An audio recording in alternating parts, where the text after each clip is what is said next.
All right, well, gonna fire off a second segment of the places along the railroad then and now between Bakersfield and Tehachapi.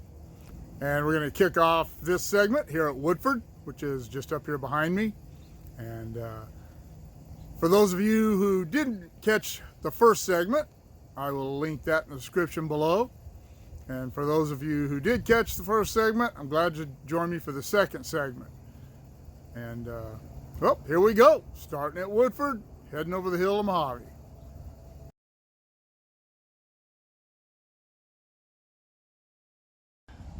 Okay, we are up at Woodford, and this is where the depot was. There was also the trees, and according to the little old map I have of it, drawing of the vicinity, there was a signalman's house here too.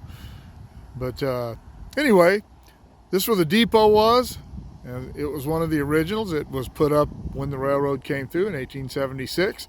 Was a train order, telegraph station, agency, whole 9 yards. Woodford was an important water stop. It was an important location. I'm actually going to do a standalone piece on Woodford. It has very interesting history. This is the house track I'm standing next to right now, and it's a live track, but it's not a track it's more for storage than anything else. And that's the main line in the middle and the siding.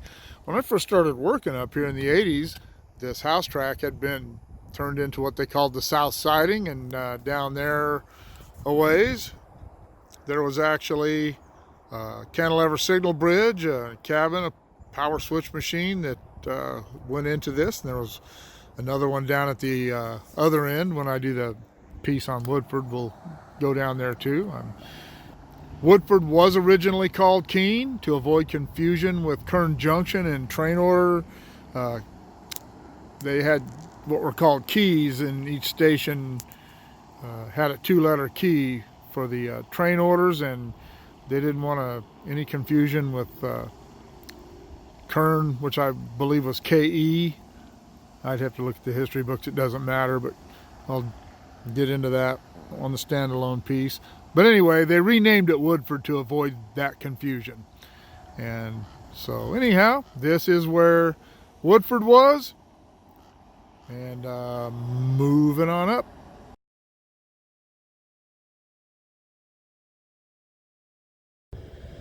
And I wanted to get this shot just because it's the same place the still was shot from. It's a very long focal length shot, but this is where it was. Took me a while to find this, but anyway, this is where the station of Marcel was, over there by the tracks.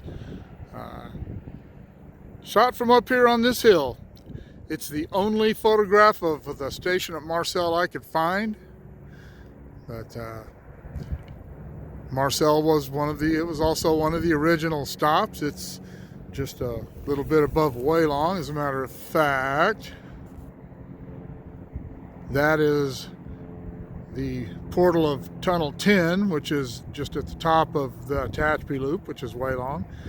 And then you can see where they've cut out the side of the hill there on this side of the tunnel to make that double track through Marcel, up around the curves. The other end of Marcel's up that way a ways. Anyway, that was Marcel, originally called Gerard. I don't recall anything saying when they made that name change, but they did make that name change. All right.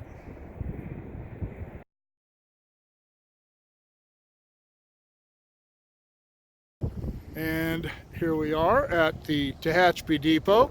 That is not the original building. The original building burned down in 2008. The railroad had already donated the building to the city of Tehachapi, and the city was in the process of remodeling it. They put a roof on it, fixed the flooring. They had done quite a bit of work to it already. And some idiots with Roman candles, adults, not kids, dumbass adults, thought it would be funny to shoot some Roman candles at the depot, and they did, and it caught on fire, burned down, wiped out the signal system. We still had the overhead pole line working then, and the case for the Green Street crossing was right there about where the Tehachapi depot sign is. That case has been moved across the tracks over there. But this depot was originally built in 1876. It was rebuilt a couple of times. I know that in 1932 the flooring was damaged in a flood. They fixed that, and then in 1938 they rebuilt the inside, redesigned the interior of it, raised the entire depot 30 inches. I just became aware of that talking to one of the docents at the museum. They did that to accommodate indoor plumbing. But the railroad abandoned that depot in about 2003, I think. 2003 or 2004 was when they moved out of it. They moved into this place right here, which is just an ugly old plain butler building. But anyway, they've done a really good job. It is now a museum. It's got a bunch of signals from the Bill Stokoe collection. Bill Stokoe was the signal supervisor up here from 1967 to 1989 when he retired. He passed away in 1999, and his wife had sold some of the signals to the city to put here. And then when she moved away, the people who bought that property donated the rest of the signals to the museum. Got a train coming, so we'll wrap this up. And that is the Tehachapi Depot. Go ahead and get a picture of the head end of this train going by here.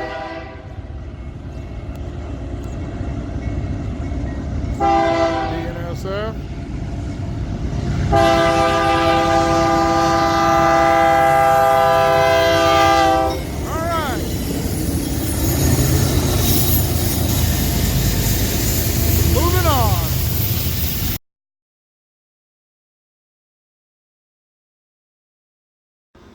Okay, we are up at Monolith. This is where the station of Monolith once stood. It was not a telegraph or train order office. Noise over at the plant there.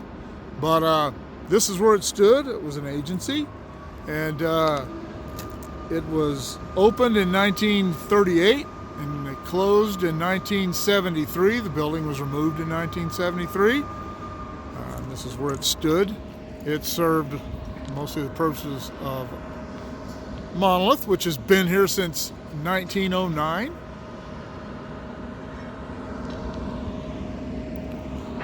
And as I've said in a couple of my other videos, the cement plant of Monolith was built originally by the city of Los Angeles and was owned by them, and they used it for the concrete for the building of the Los Angeles Aqueduct. And here you can see the old concrete work. Part of the old foundation is still here from where the depot stood. It's right down there. There's still a meter on that pole. It's not, the breakers are all turned off, but that was the power pole for the station when it was here. So anyway, that is the station of Monolith.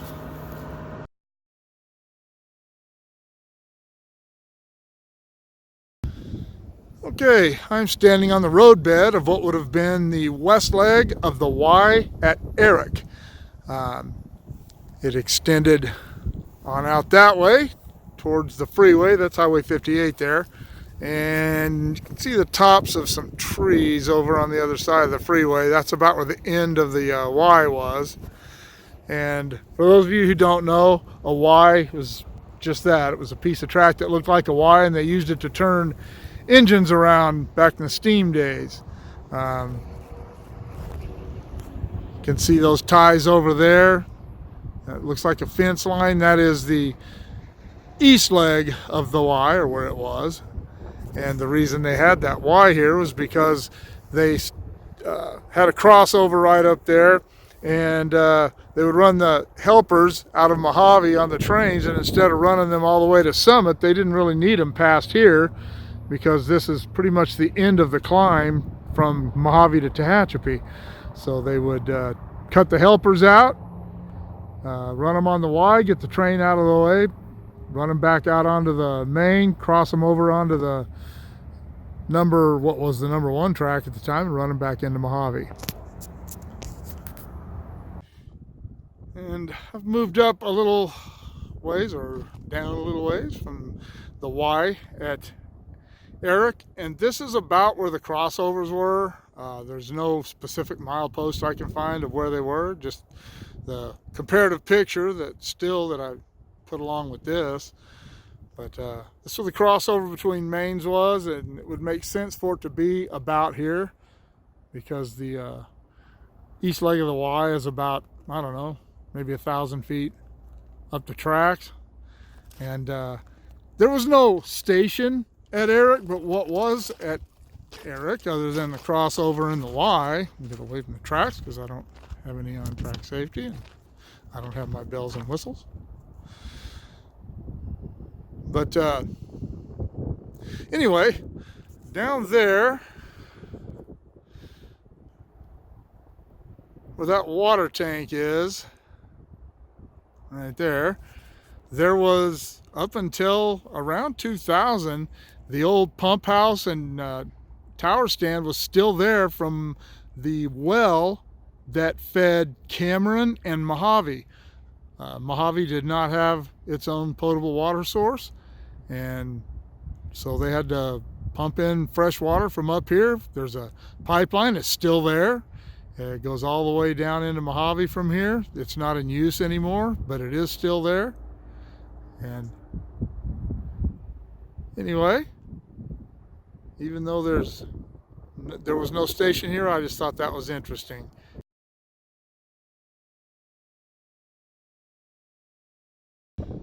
And this is where, again, going by background landmarks, the slope of the hills and everything, is where the Cameron Depot once stood. And again, remembering that back when those still photographs were taken, early teens and 20s back in there, this didn't look anything like this. The freeway wasn't here, that levee wasn't here. That's all dirt that was piled here when they built the freeway and created the little drainage system on the other side of it. Back when those pictures were taken, this was all just flat with trees around it. But anyway, this is where the Cameron Depot was, the control point of Cameron. It's right down there. Shot a couple of videos of trains there. But anyway, this is where Cameron was. And moving on.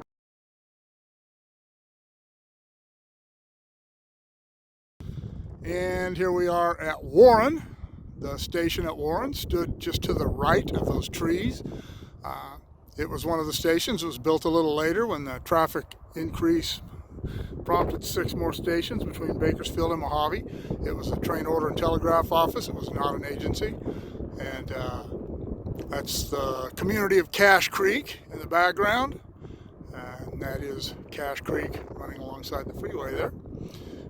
But anyway, this is where Warren stood.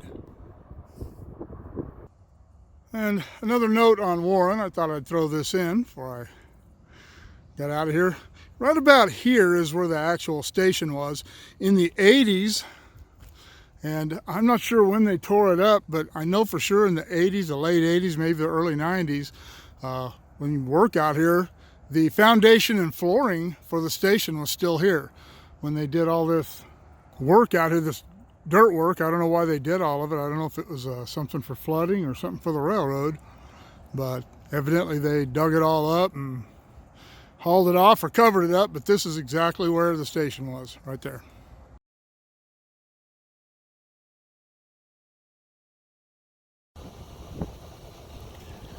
Okay, this is the last location of the then and now. This is Mojave. This is where the depot once stood. It was built in 1876 and it was demolished in 1992. At one time, as you can see in the before photo, it was a two-story. It had a Harvey house upstairs, hotel rooms. It had they were hotel rooms at one time, then they got to where they closed the hotel and the train crews would stay in the rooms, and then in the 30s they took the whole top floor off. And it was a pretty extensive facility across on the other side of those cars. There was engine house, turntable, whole 9 yards. I'll do a deal on the Mojave Yard, a standalone video on that at some point. But anyway, that H fixture there, the two poles with the big board between them, that's where all the telephone lines came into the depot. Starting in the mid 80s until the time the depot closed, they had operators working in there, clerks, and when the train crews came through, they could actually, when they were coming into the yard, they could actually, this was the Southern Pacific crews, they could actually order their box lunches, and a clerk would go across the street to Carl's Jr. and get them a box lunch. And used to, when I'd be out on calls in the middle of the night, there were a couple of the clerks that I knew, and they would go get me a hamburger, something to eat at night. They were cool. And I won't mention their names, but they knew who they are. But anyway, that right there, that is the microwave house, and used to be the house that controlled the interlocking at Mojave, which is down there about 3/4 of a mile from where we are here. And prior to that, the operators in Mojave actually controlled the interlocking plant. Anyway, it was an extensive facility, and we continued to use it for storage right up until the time it was demolished. We stopped using it as office space about maybe a year prior to that, and they set a trailer right down there by the microwave house. And then eventually, when they demolished the depot, they moved all that stuff over to the other side of the yard over there. Again, I'll do a standalone on that sometime. But anyway, this is where the Mojave Depot once stood. Well, I hope you all enjoyed the then and now piece. I enjoyed doing it. It took me a long time. Had to get out to these places whenever I had the opportunity, and took a lot of scrounging around to find exactly where I needed to be to get the same shots. But it was fun. When I first decided to do it, I was just going to do it with stills, a still of then and a still of now. And Jennifer talked me out of it, my wife. Said that didn't seem very interesting, that it would be better with videos, so I did it that way. And again, I hope you enjoyed it. And as usual, if you have any ideas, comments, leave them below, shoot me an email, and see what we can do about that. But in the meantime, everybody take it easy, and we will see y'all later.